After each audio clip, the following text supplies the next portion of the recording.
Hi there, thanks for joining me for flexibility. So we're going to start off in a standing position today and just kind of see if we can loosen up and open up the spine from a structural place and then get down to the floor and get into some deeper stretching. So what I'd like for you to do, I'll show you from profile. We're going to start in a standing position with an even distribution of weight from your heels to your toes. And before we do anything, I'd like for you to see if you can separate your toes and really feel that width of the feet gripping into the ground just a little bit and feel the space in between your toes.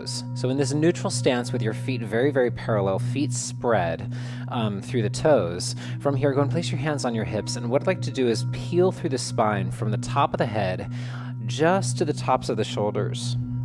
And just kind of feel the weight of the head dropping. And notice if you feel any kind of shifting around in the weight of the feet, and just see if you can let the head drop. We're going to continue to peel down through the spine. Next step is going to be the shoulders. So let the arms drop forward and let the shoulder blades hang off of it. So now I'm curving and peeling from the shoulders up through the neck. And try to feel the difference between the two. So we drop the head, then the shoulders drop, getting into that upper back, and then all the way back up. Keeping the knees a little bit soft so you're not locking back. Drop the head and drop the shoulders. And start to sense as the shoulders drop, can you actually sense a feeling of width and expansion through the shoulder blades so you can feel them widening in your back. So as you drop the head and then the shoulders, almost feeling like the upper back is just getting wider. At the bottom of this, I'd like for you to hold just the shoulders, feeling that width, and then try and breathe with a heavy head into the width of your shoulders, specifically through the back. Can you feel your back expand with the breath? And as you exhale, you can feel your arms getting heavier. Go for about 2 breaths, and then from here, bring the shoulders up and then the head. We're going to go a little bit deeper this time. Now we're going to get into the mid-back. So head goes first, then the shoulders, then you can start to feel the abdominals kind of take over as you get into this halfway peeling forward through the chest, through the back. And then start here again, trying to find a width. Can you feel your floating ribs, the bottom couple of ribs, can you feel them pulling apart from each other? So there's that width and expanding, widening everything out from the bottom of the rib cage. So opening and widening back, creating space. As you do this, you're going to feel your abdominals start to engage. Really use that and see if you can force the breath to actually happen from the back. And then from here, pull the mid-back up, then the shoulders, then the head. We're going to do that one more time, peeling head, shoulders, mid-back, and then floating ribs separate. Still feeling the arm weight dropping down. And then from here, continue all the way down into the low back, keeping the knees a little bit soft. Go as far down as you feel comfortable. You may be able to get your hands on the floor. Maybe you would stop with your hands on your thighs. That's fine too. And just see if you can feel the weight of the head at the bottom. Can you shake your head yes and no, releasing any of the neck musculature? And then press your heels into the floor as you curve and get the tailbone underneath you first, then the mid-back, then the upper back, and then finally the head. From here, go and find a wide stance facing your screen. And at this point, what I'd like for you to do is go and find parallel position in a wide position, all right? Feel the outsides of your feet pushing into the floor. Hands go to your thighs, and then go and send the pelvis back so you're flat back to the floor. We're gonna go for an inner thigh stretch. So for this side, in this position, you wanna make sure that your tailbone is reaching way back, and ideally getting to a place where your back is flat to the floor. Your hands are there for support for your low back. From here, take your one of your hands, just choose a side. It's totally fine. Go ahead and take it to one side and try and pull this hip all the way down until you feel a little bit of a stretch through the inner thigh, still keeping that foot planted with the outside of the foot down into the ground. And then from here, switch to the other side. So again, back is flat to the floor, outsides of the feet pressing into the ground, and you're trying to pull the hip down to the ground until you feel an inner thigh stretch. If this is enough stretch for you, I'd like for you to stay there. Otherwise, we're going to go to the first side that you chose. and find that stretch again. Hold it there. If you've got the mobility, you can turn this into a Cossack lunge or a Cossack squat. You're going to turn the standing leg's toes out and then flip the other toes up and just sit back and down. This might be very aggressive for some people's knees, so know that you don't have to do this one. This is optional, only if you feel like you can handle it.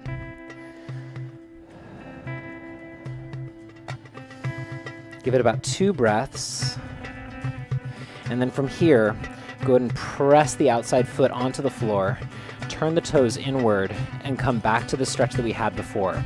Before we go on to the other side, I'd like for you to turn both sets of toes towards the bent leg and come down to a runner stretch. So we're still on that same side leg.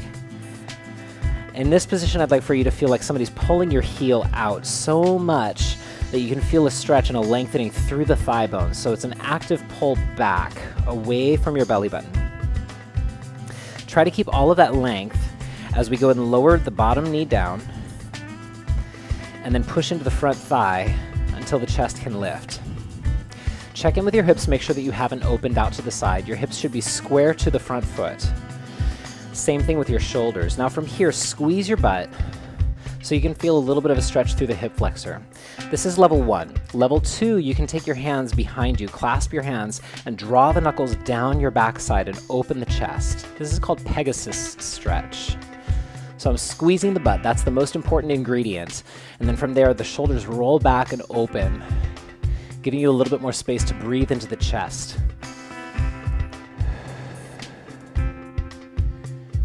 Give it one more breath, and then start to deconstruct the pose. Hands go to the knee, bring it down to the floor. Tuck the toes under, press the heels back, find that elongation of the thigh bone. And then from here, push into the floor and rotate the toes forward. And then you're back into your inner thigh stretch. Go ahead and switch to the other side. Find the inner thigh stretch first. Remember, stop here if you need to. Focus on a long spine. If you feel really good, you can turn the bottom foot out and then flex the foot on the other side. Going to your Cossack lunge. Again, minding the knee. This is a lot of knee flexion. Not everybody's gonna feel comfortable here, so mind it. Never sacrifice a joint for the sake of a stretch and a muscle. The joints always win in the end. So right now we're just kind of opening, and these stretches should feel pretty mild. We're not trying to prove any points at this point. What we're doing is we're just kind of opening everything up. Give it about 2 deep breaths. And then from here, plant the bottom foot, turn the toes to face front. And then from here, we're gonna work our way into the lunge on the other side. So both sets of toes are gonna go into facing towards the bent leg, and you'll find your runner stretch. So the hips are trying to get down to the floor, and I'm pulling my heel way, way, way back so that I can feel the thigh bone stretching away. So it's almost like my heel wants to be as far away from my belly button as possible. Really finding elongation through this very dynamic stretch. Give it about 1 more breath. And then from here, drop the back knee. You can release the foot. And then push into the knee with the arm to come up to your upright lunge, crescent lunge, Pegasus stretch. It gets called a lot of different things, but most importantly, make sure that your hips stay square towards the front foot. Squeeze the butt so that you feel that stretch deep into the hip flexor. And then from here, if you want to, you can enhance the stretch by clasping the hands behind you, roll the shoulders back and open, and draw the knuckles down your backside, making sure that you know that the most important detail is the squeezing of the butt. That might mean that you lift out of the stretch a little bit, and that's okay. That's totally fine. You want to make sure that you have support.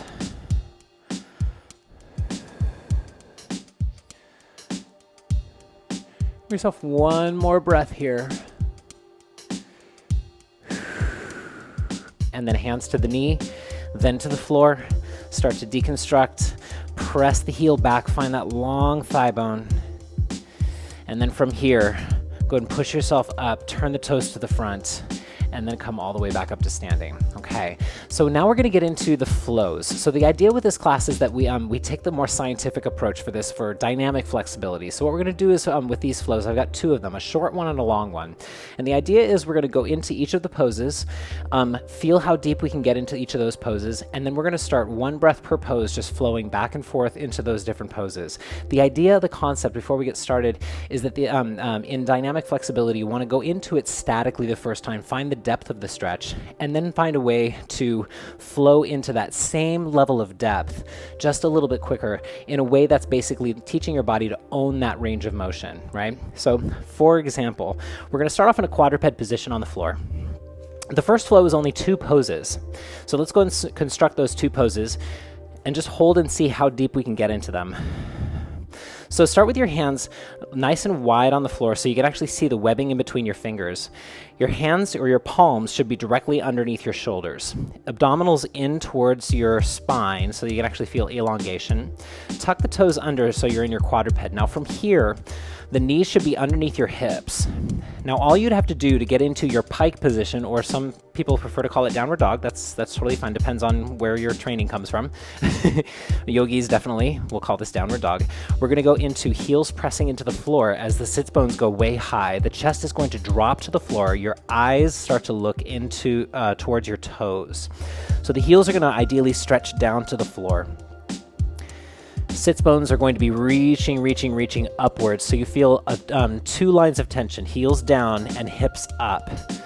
And then from here, the chest drops as you maintain length through the spine, and your fingertips are wide into the floor for a nice solid base of support. Give yourself about 2 deep breaths, making sure that your eyes are focused squarely on your toes, not on your hands. Looking at your pedicure, not your manicure. And then from here, keep the spinal length as we hinge back down, knees go back down to the floor, shoulders come right back to over your palms. We're going to add one more detail to this. If that was enough for you, feel free to omit this detail. For here, what I'd like for us to do is go into your downward dog, come back up, take your left hand and reach it towards your right shin or your ankle. And then from here, what I'm going to do is I'm going to pull so that I can almost feel my chest reaching, collarbones wide side by side. So we're in a twisted downward dog or twisted pike. This is position number 1. Let's hold it here for 3 breaths total.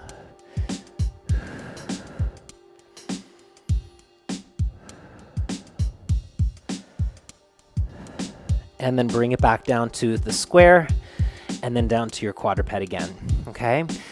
Now from here, we're going to go back and do the other side just to see how deep we can get into this stretch. So starting in your quadruped, go ahead and press the heels down, come back to your square pike position.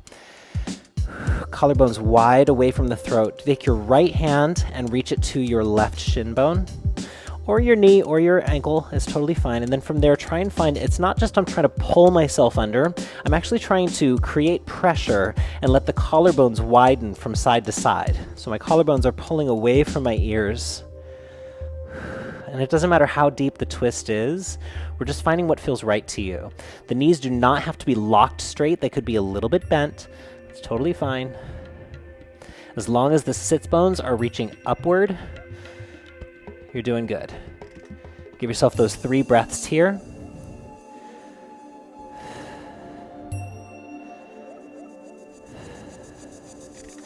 And then on the exhale of the 3rd one, go ahead and square it out and then come back down. That is position number 1. Position number 2, we're going to release the feet underneath. Go ahead and take your right hand towards your right ankle. And then from here, we're going to push, I'm thinking lift as the hips lift as well. So I'm not trying to arch my back too much. So we go into this position. In yoga, they call it half camel.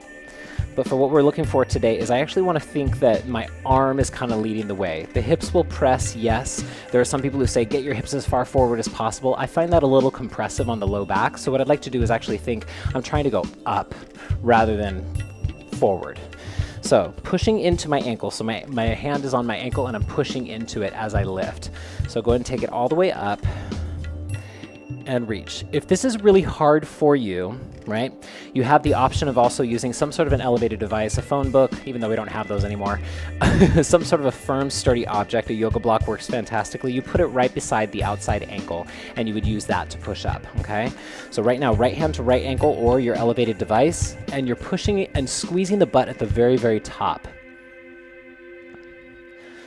So the squeeze of the butt is kind of important. You should feel a stretch through your hip flexor. Give yourself one more breath, and then bring it all the way down. We're gonna go to the other side. So same thing, either hand on your ankle or onto some sort of an elevated surface. Squeeze the butt as you lift. Arm is gonna go up. We go up, push, squeeze the butt at the top, and really feeling how if you squeeze from the butt, you're actually going to be able to provide support so the lower back can lengthen. It should feel like it's going up and over rather than just kind of slapping back into an arch. So the arch comes from length, not from torque. And again, there's an opportunity here to widen the collarbones down, away from the throat and the ears, and up. Give yourself about 2 breaths or so here. And then from here, let it melt back down. Bring the elbow in towards the hip. Okay, so what we're gonna do is we're gonna mix those 2 positions. Here's what it's gonna look like. We go into our quadruped. That's gonna be our base movement or our base position. We're gonna start with the downward dog, adding the twist. So we're gonna start with my left hand going to my right ankle. That means my right ankle is dominant. So right ankle for the twist, 1 breath. Come back down through your quadruped, release the toes. Opposite hand goes again to your right ankle for the half camel. 1 breath, and then come on back down. Then from there, we would alternate to the other side. So just remember, it gets a little right-lefty. So you're gonna go to the downward dog. The ankle that you grab for the twist is the ankle that you grab for the half camel, okay? So we're gonna go through those poses for 1 minute total, okay? 1 minute. Alternating right and left. Find your quadruped position, tuck the toes under. Your minute starts right now. Go ahead and go. Downward dog, optional twist towards the right ankle. And you can go slower or faster than me.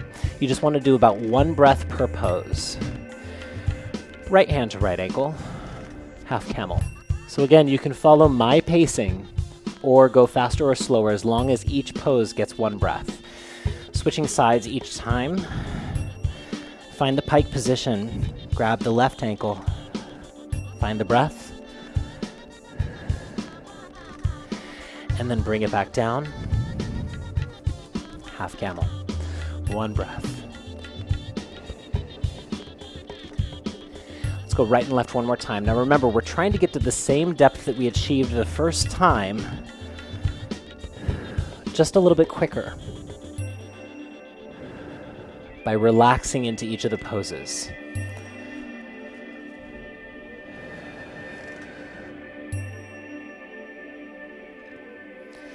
And then left side.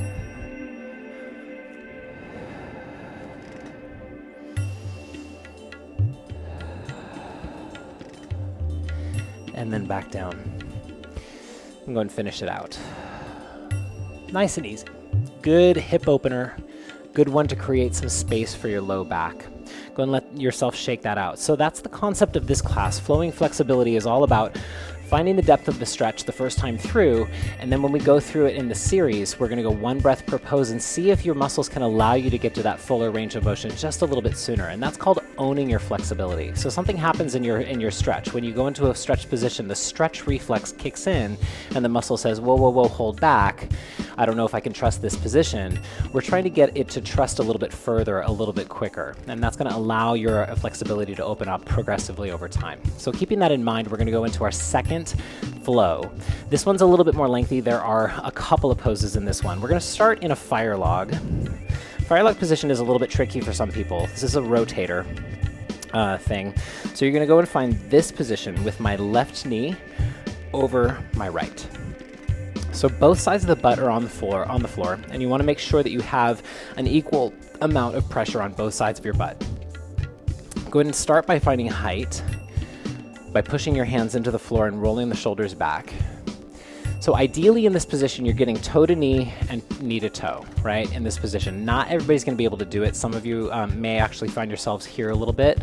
That's totally fine. Prioritize the positioning of the pelvis first. Make sure that it's even and square, all right? Both sides of the butt having equal amount of pressure. If that is too hard for you, or if you feel this in your knees, I would say go ahead and do, instead for this position, a traditional diamond position, not a butterfly. Go ahead and bring the legs forward so you're creating a diamond. And then from there, same thing, try and find your height, okay? It's a little less pressure for the knees. So this is position number 1. Find your height, and then from here, we're just gonna do a couple of flows from side to side, reaching up and over, just like we did in the half camel. Can you create length from your pelvis all the way down into the floor, all the way up to your side reach? And then from here, lift to come back to center, and then try the other side. So the biggest temptation for this one is that we kind of rock one hip off the ground, right? You want to make sure that there's 2 lines of intention for every stretch. So just like in the downward dog, the heels were going down, the hips were going up. Same thing here. With this one, the arm is going up, but the hip is going down. So you really want to feel that oppositional line of tension to create the stretch. And then just try right and left one more time. And then we'll go to the other side. Linking this one together is going to get a little bit right-lefty, but it's worth it. Go ahead and switch the legs. Go ahead and flip. Find the height first. Find that even distribution of weight from your right butt cheek to your left butt cheek, and then start your side-to-side reaches. You can start either side. If you're in the diamond position with your legs, you're just repeating it. You're doing it again.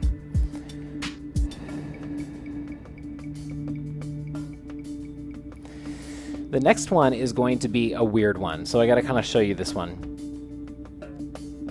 So, go back to the first leg that you started with. This one, what I want to do is take this foot that's on the top, and we're going to place it on the floor. So, place the foot on the floor. Hand is going to go down to the floor on the side, right? I'm going to push into the floor with this leg. This leg is going to shoot back, and we're going to what's called a runner stretch recline.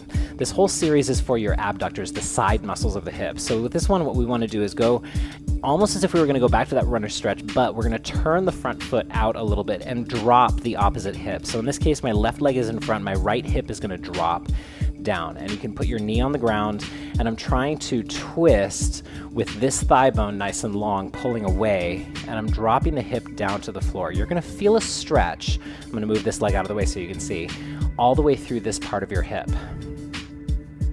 So the more that you can drop, the more you get out of it. It's a little bit labor intensive for your hand. And then from here, you have the option. You can take this knee and try and push it away just a little bit to open. It's called a reclined lunge stretch. And we won't spend a whole lot of time in this pose, but you should feel that nice side stretch.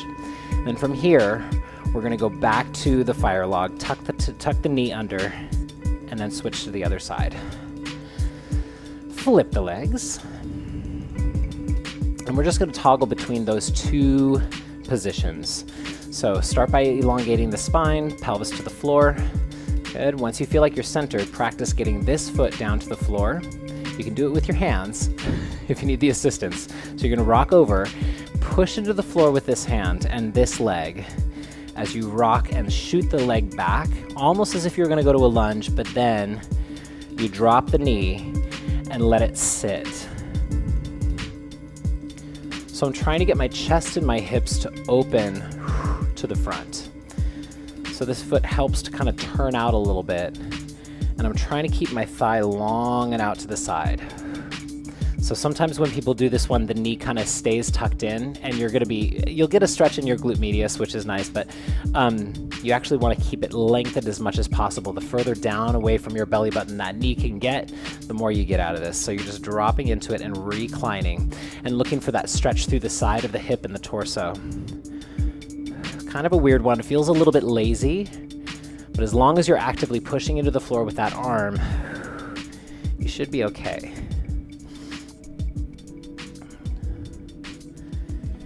Give yourself a breath or 2.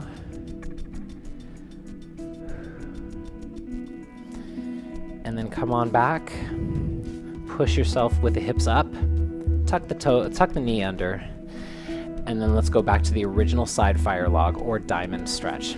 So, same thing. couple of breaths, 1 breath per pose, go into your recline, and then go on to the other. We'll just stay on one side. So find your height through the spine, both sides of the butt on the ground, 1 breath each side reach. Deep breath in, and then other side. Deep breath in. So it's almost breathing into this side lung. 1 breath per pose. Then from here, foot goes to the floor, hand goes to the floor, drive the knee back and recline, option to push the knee away for a little bit more rotation through the hip. But really it's about this hip trying to get down to the floor. 1 breath here, and then tuck the knee under. Do it again, one more time, just one more time. Starting side to side, fill that one lung up with air, and then back to the other side. Foot to the floor. Try to get to the same depth of stretch. Recline, nice and slow to get into it. And then 1 breath right to the side of that hip.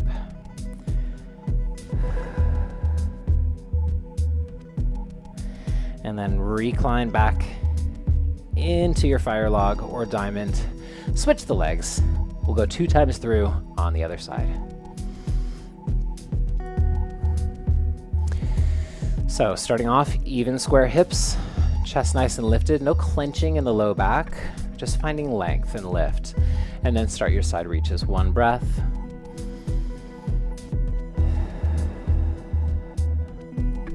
And other side, 1 breath. Top foot goes to the floor. Push into the floor to get the knee back, and then recline down. Option to push the knee away if you want to. And then tuck the knee back, find your fire log again. Kind of a weird little transition. It's a little tricky. And then go and take it side to side. 1 more time each side. Deep breath in. And then other side. Deep breath in. Foot to the floor. Knee back. And then recline.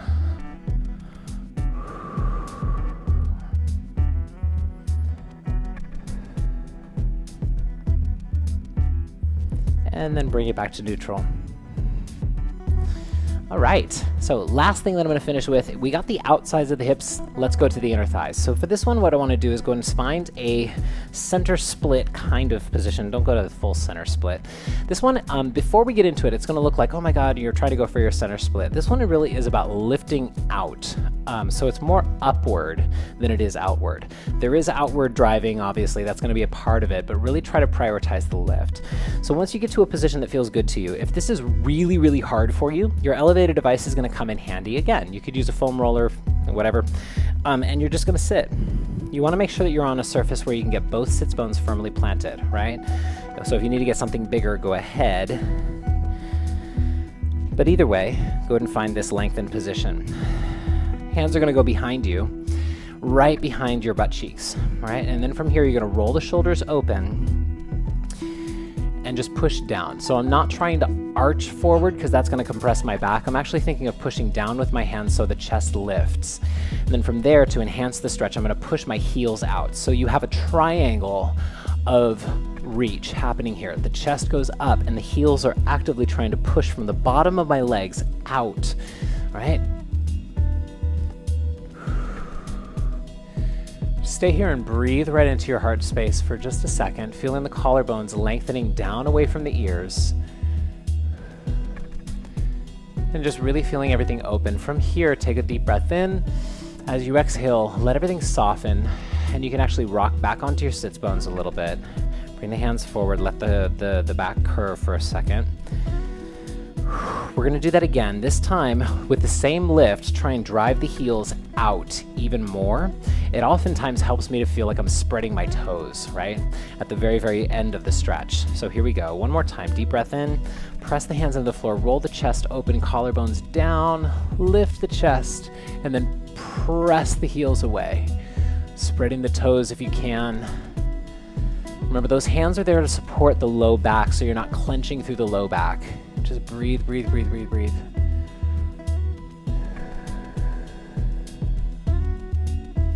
Give yourself about 3 deep breaths here. No tricks with this one. It's just about that active push.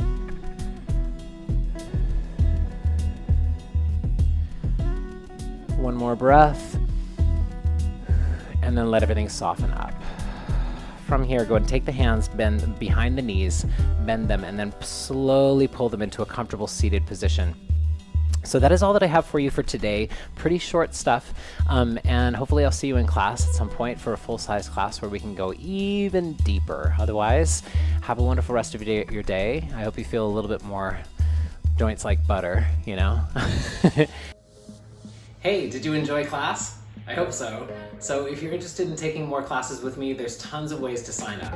So to get yourself into class, all you gotta do is decide if you want to do a membership or if you want to do class by class. If you want to go class by class, you just buy 5 class pass, 10 class pass, 20 class pass, however you want, or you can opt to be a member. There are 2 types of membership. You can either be a full access member where you get access to everything, all the classes on demand anytime, plus the full video library of constantly updated classes. I record every class I do every week and you'll have access to take those classes anytime you want.